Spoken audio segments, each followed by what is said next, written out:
Alhamdulillah, in the name of Allah subhanahu wa ta'ala, the most gracious, the most merciful, peace and blessings be upon our beloved Prophet Muhammad sallallahu alaihi wasallam. There, brother and sister, real change doesn't begin when your environment shifts. But when your inner world transforms, many people wait for new seasons, new people, or new opportunities to start over, but transformation never begins with what's around you. It begins with what's inside you. The external is only a reflection of the internal. If your heart remains bound by the same fears, habits, and doubts, even a new life will start to look like the old one. The real battlefield is not the world outside. It's the thoughts and beliefs you nurture within WR. Every lasting transformation starts with awareness. Awareness is the light that exposes the silent patterns shaping your life. When you finally see the thoughts you've been repeating, the stories you've been telling yourself, and the beliefs that quietly define your choices, you begin to realize that nothing changes until you do. Most people try to fix symptoms, the job, the relationship, the habit, but ignore the root. The heart is the root, and when the heart changes, everything else follows.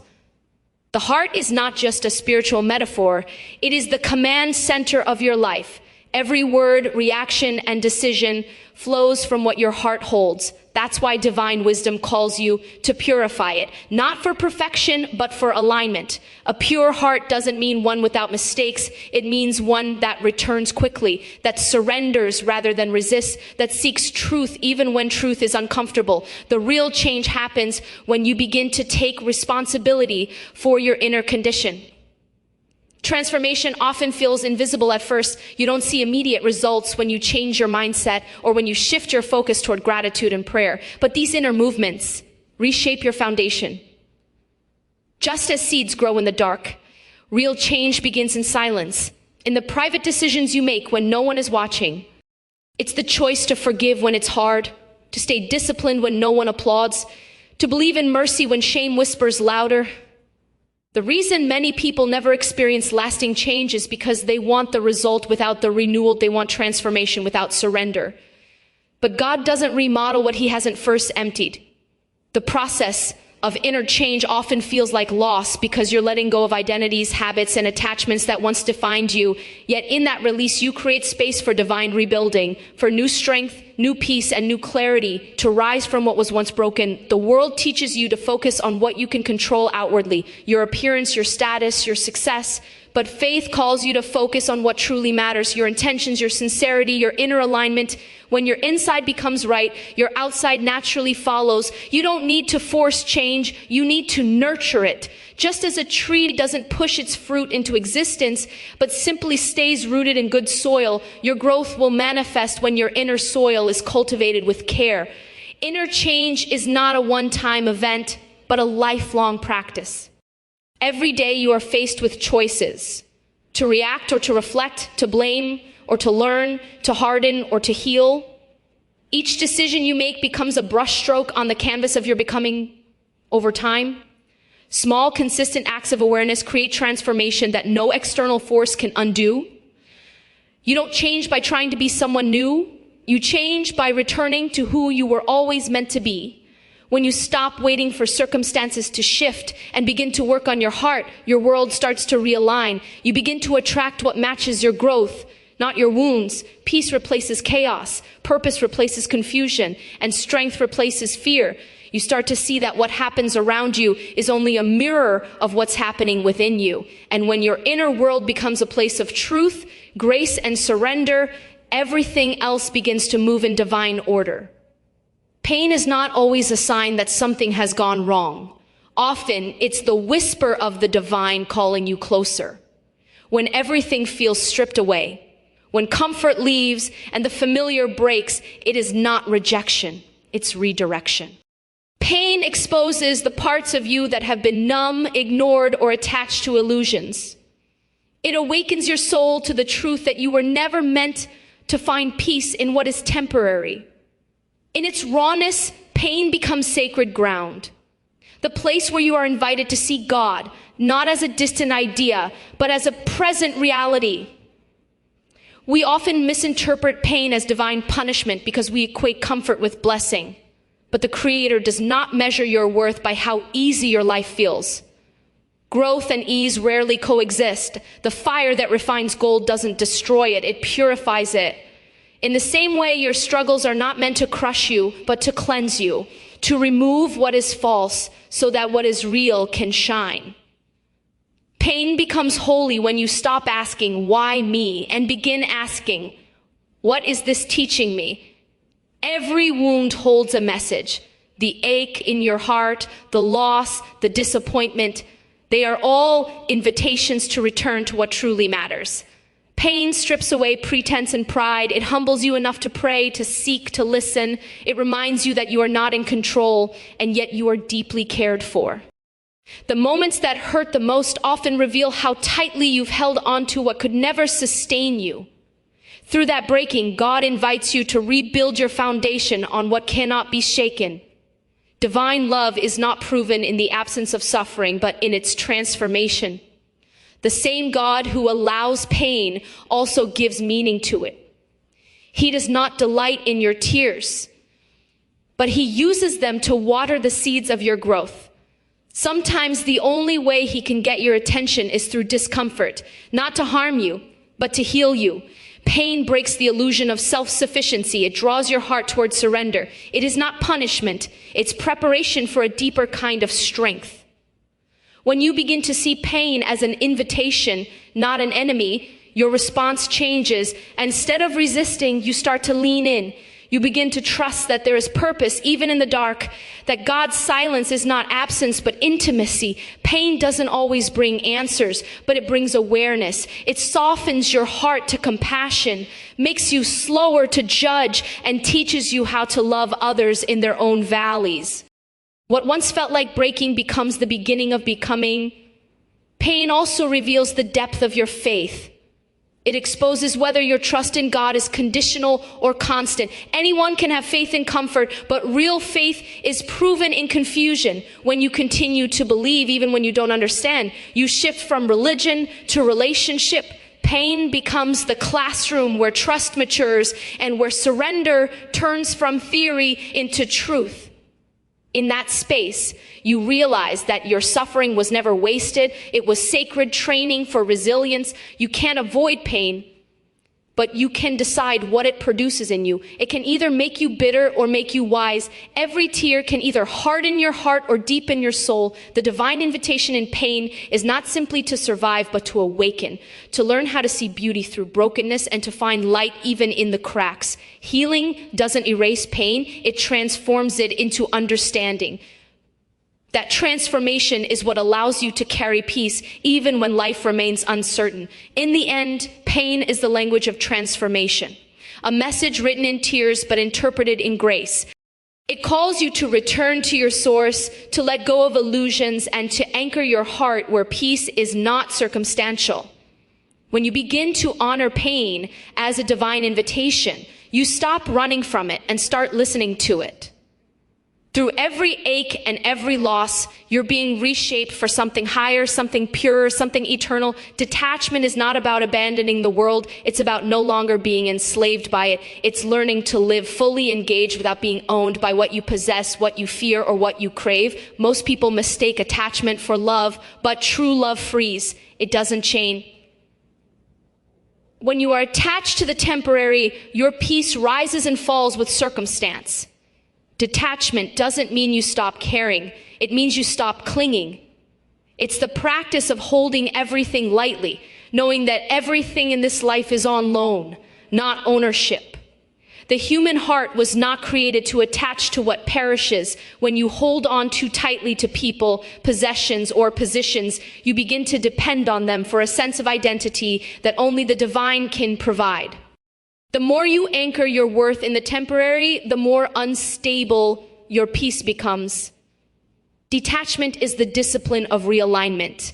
Shifting your center of gravity from creation back to the Creator. It's remembering that nothing you lose defines you, and nothing you gain completes you. We live in a culture that celebrates accumulation. More money, more recognition, more validation. But the soul doesn't grow by accumulation. It grows by release. Every act of letting go creates space for grace to enter.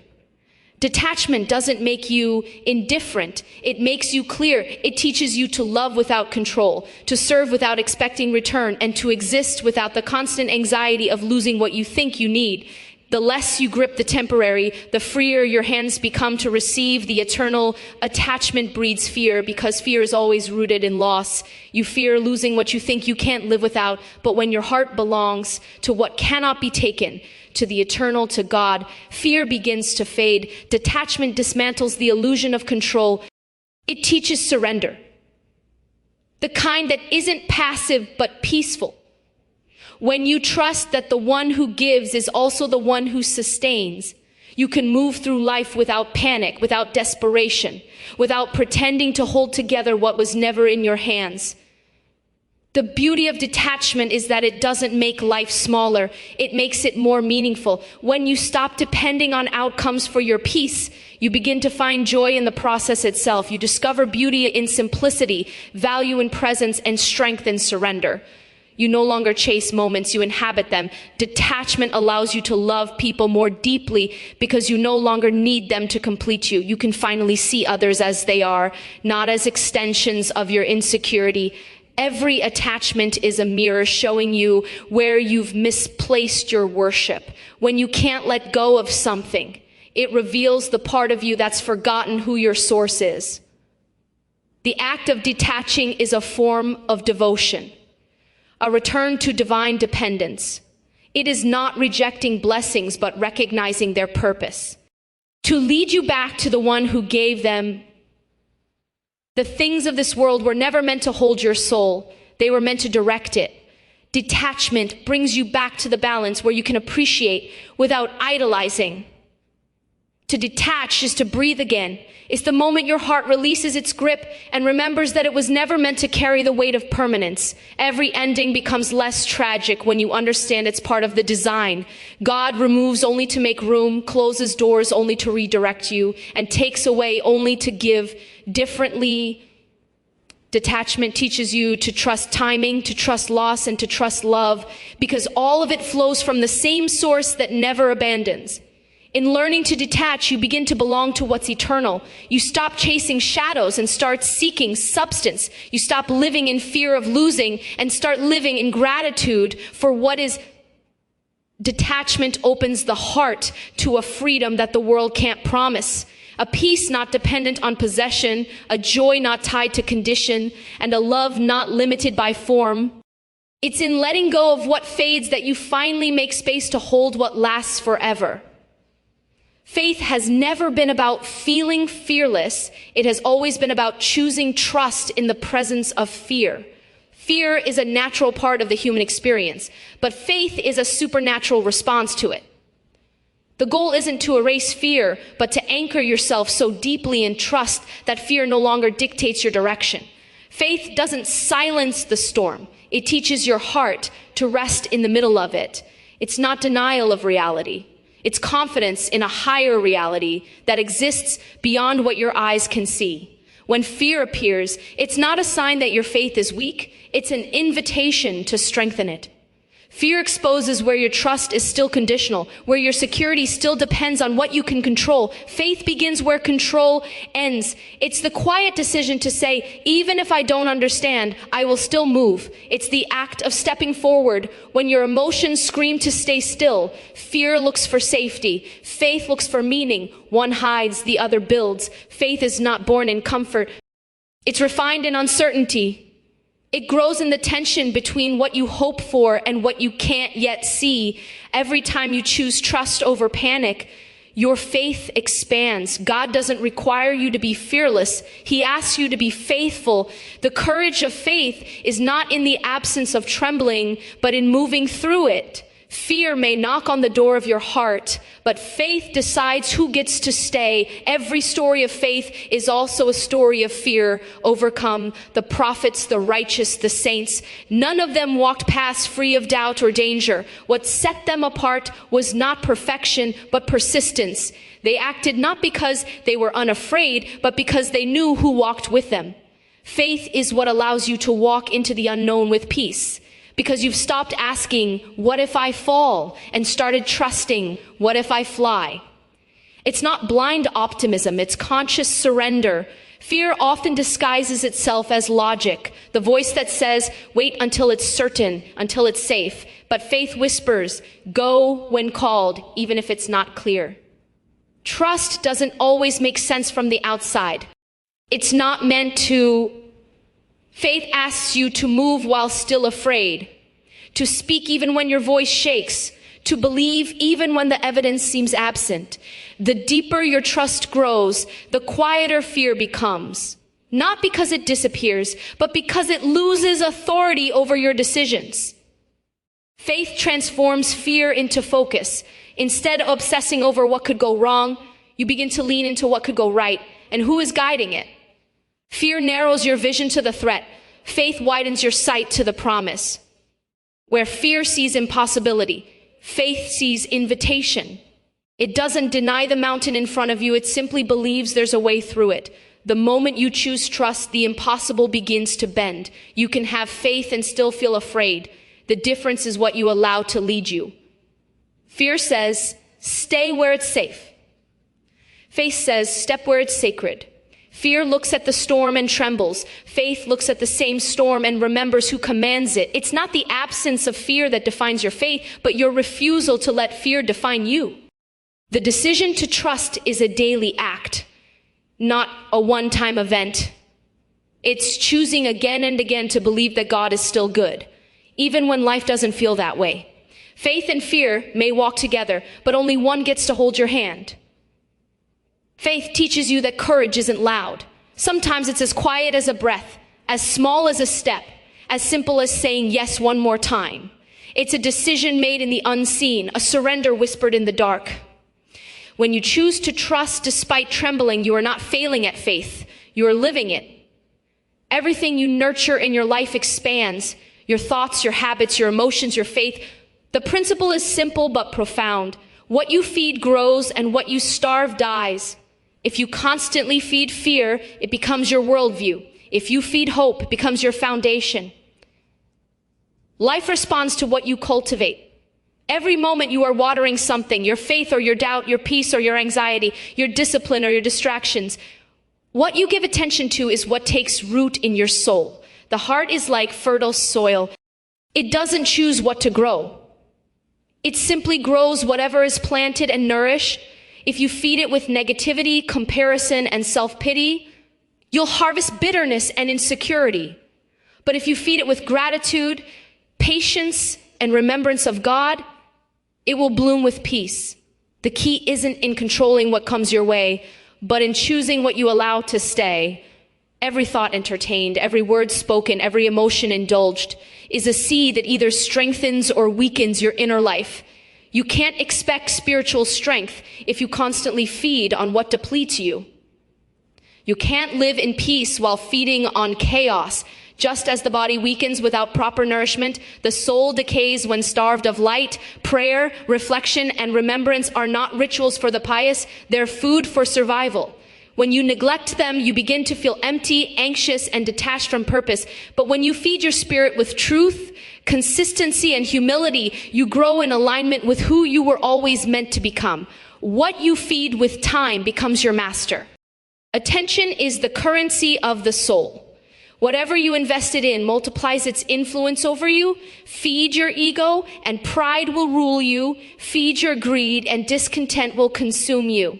Feed your gratitude and joy will follow.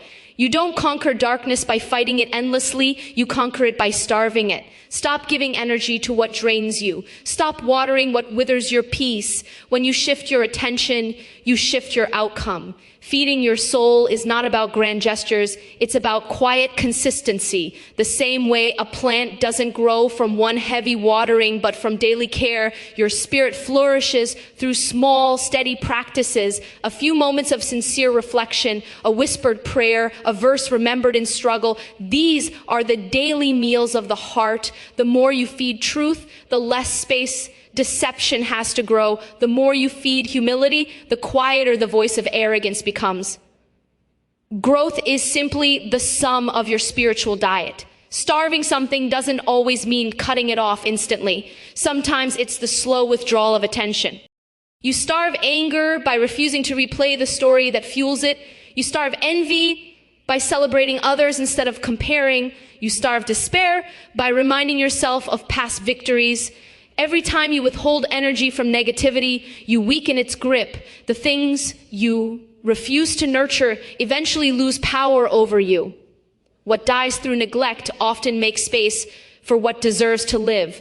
Your environment also feeds you, whether you realize it or not.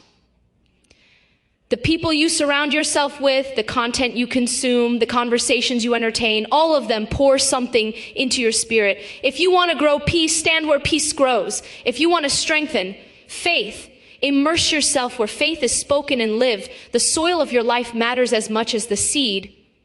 Growth isn't random. It's the direct result of what you consistently allow to influence you to grow into who you are meant to be. You must become intentional about your nourishment. Feed your mind with truth, your heart with compassion, your time with purpose, and your soul with remembrance. Starve distraction, starve ego, starve fear. The most powerful transformation doesn't come from doing more. It comes from feeding better.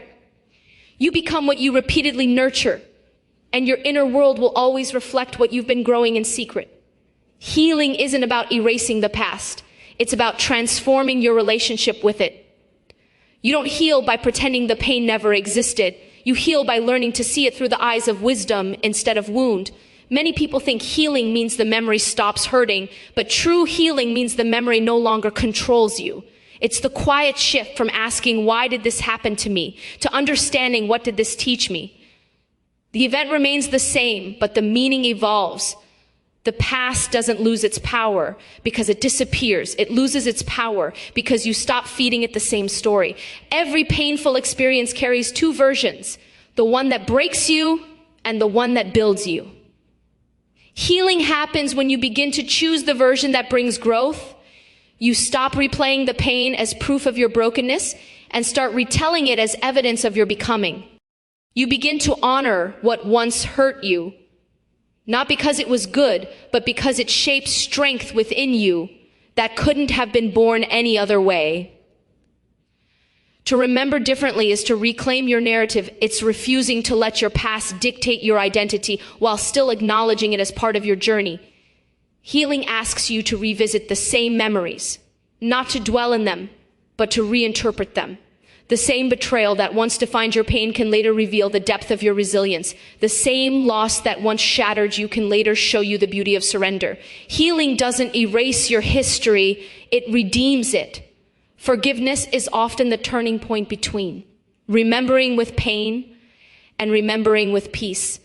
Forgiveness doesn't mean forgetting the wrong. It means freeing yourself from its emotional weight. You don't forgive because they deserve it. You forgive because your soul does. Holding on to resentment keeps the wound alive. Letting go allows healing to breathe. The past stops being a prison the moment you stop carrying its keys in your heart. Time alone doesn't heal. Awareness does. You can live decades away from an event and still carry the same wound if you haven't chosen to see it differently. Healing requires courage, not time. It asks you to face what hurt you without fear of breaking again. You revisit the pain, but this time with perspective, not paralysis. You allow yourself to feel without drowning, to remember without reliving. The same memory that once triggered tears can one day trigger gratitude when seen through the eyes of divine purpose. Healing also means allowing light into places you've kept hidden. The heart cannot heal in denial, it heals in honesty. Pretending you're over, it doesn't bring peace. Presence does. When you bring your wounds before God, you allow divine meaning to touch human pain. You stop seeking closure from people who broke you and start finding it in the one who can remake you. In that sacred exchange, pain becomes a teacher instead of a tormentor. As you heal, your story becomes less about survival and more about transformation. You begin to notice that the same experiences that once made you bitter now make you gentle. The same disappointments that once made you fearful now make you wise. Healing turns memory into ministry, a testimony that your pain didn't end you, it evolved you. You no longer run from your past. You walk with it as a companion that taught you compassion. To remember differently is to live freely. You stop looking back with regret and start looking back with revelation. The scars remain, but they no longer sting. They simply speak of grace. Healing doesn't mean you forget what happened. It means you're no longer defined by it. Your past becomes proof, not of your suffering, but of your strength. And the story that once made you weep becomes the very one that helps someone else rise.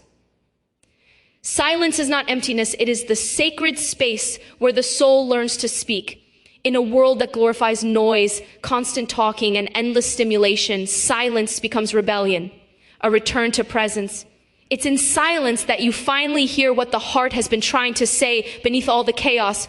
Words often clutter what only stillness can clarify. The soul doesn't grow louder to be heard. It waits for you to become quiet enough to listen. Silence is not the absence of sound. It's the presence of awareness. Most people fear silence because it confronts them with themselves. Noise is an escape. It distracts you from the discomfort of your own thoughts. But silence holds up a mirror. It reveals what you've been avoiding. It exposes your restlessness, your anxiety, your need for validation.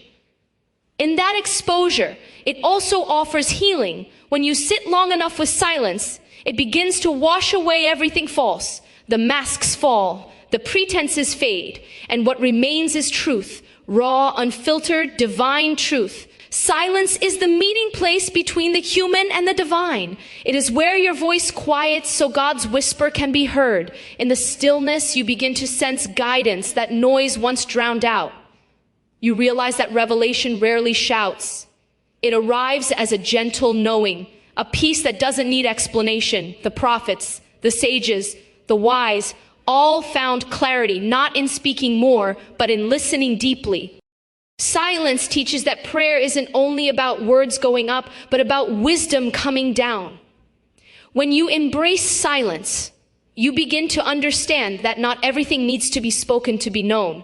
Some truths are too sacred for language. Silence becomes the container for the unspeakable. The moments of awe, grief, gratitude, and revelation. It's where your spirit communes beyond vocabulary, where presence becomes prayer. Silence refines you in ways words never could, because it teaches you to feel truth rather than just recite it. It's where the soul learns to breathe again. The more you practice silence, the more you begin to see how much noise exists within you. The constant mental chatter, the rehearsed fears, the imagined conversations. As the outer world quiets, the inner one becomes visible. And that's where transformation begins. You start to see which thoughts are truly yours and which are echoes of conditioning. In silence, you learn discernment, the ability to tell the difference between your mind's noise and your soul's knowing. Silence also deepens relationships. When you learn to be comfortable without filling every moment with words, you begin to connect more genuinely. True presence requires no performance. Silence allows space for empathy, for listening without formulating replies, for understanding without judgment. The deepest connections are often formed not through conversation, but through shared quiet, a peace that speaks louder than language ever could. Silence teaches love without noise and understanding without effort. In silence, creativity is born. Every great idea, every inspired thought, every act of innovation begins in the quiet. Noise blocks inspiration. Silence invites it. When your mind becomes still, intuition begins to flow. The answers you've been chasing often arrive when you stop chasing. The quiet space becomes a womb for creation, where thoughts are formed in clarity and actions arise from alignment. Silence doesn't just restore energy, it renews vision. To sit in silence is to return to your source. It's to remember that before words, before desires, before noise, you were already complete. Silence reconnects you to that original state of peace where nothing is missing and everything simply is. It is the home of the soul, the sanctuary beneath all striving. In silence, you remember who you are, who sustains you, and what truly matters. Success is one of the most misunderstood pursuits in life.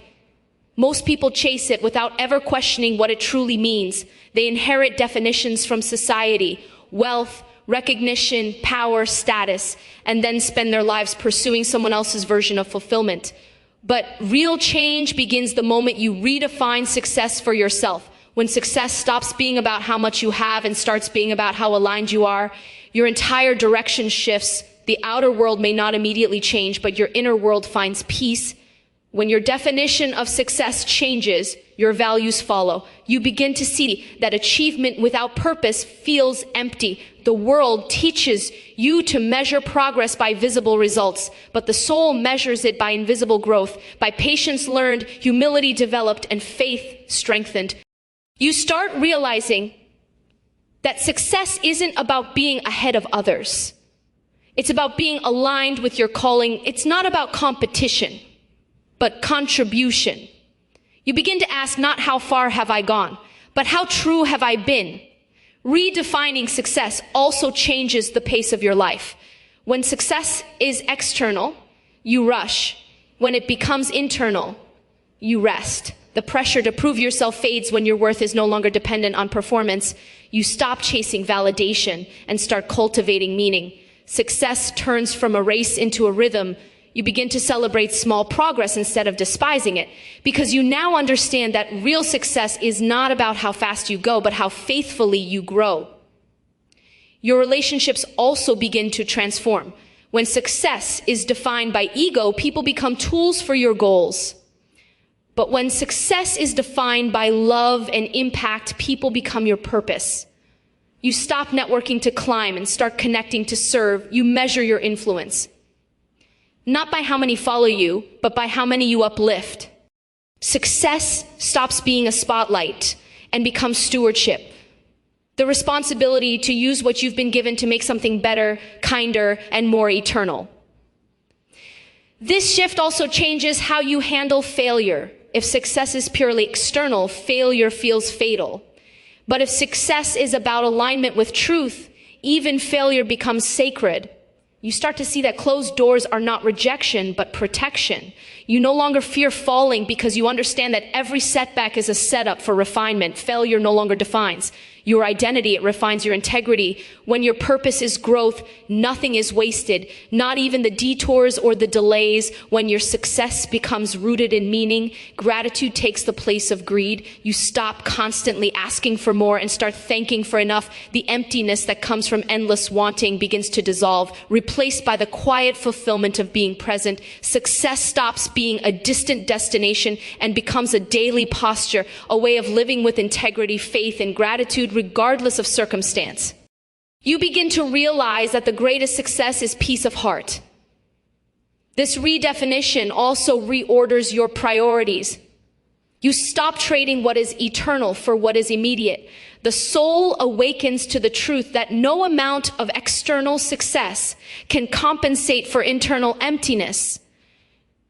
You start investing more in character than image, in legacy over luxury, in purpose over popularity. The applause of the world loses its grip when the approval of the divine becomes enough. You no longer chase moments that impress others. You pursue moments that please your creator. Redefining success is not just a shift in perspective. It's a spiritual awakening. It's realizing that success is not measured by how high you rise, but by how deeply you align with what is true.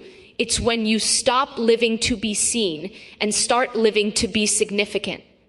When your definition of success changes, your choices change, your peace deepens, and your life finally reflects what your soul was always designed to seek.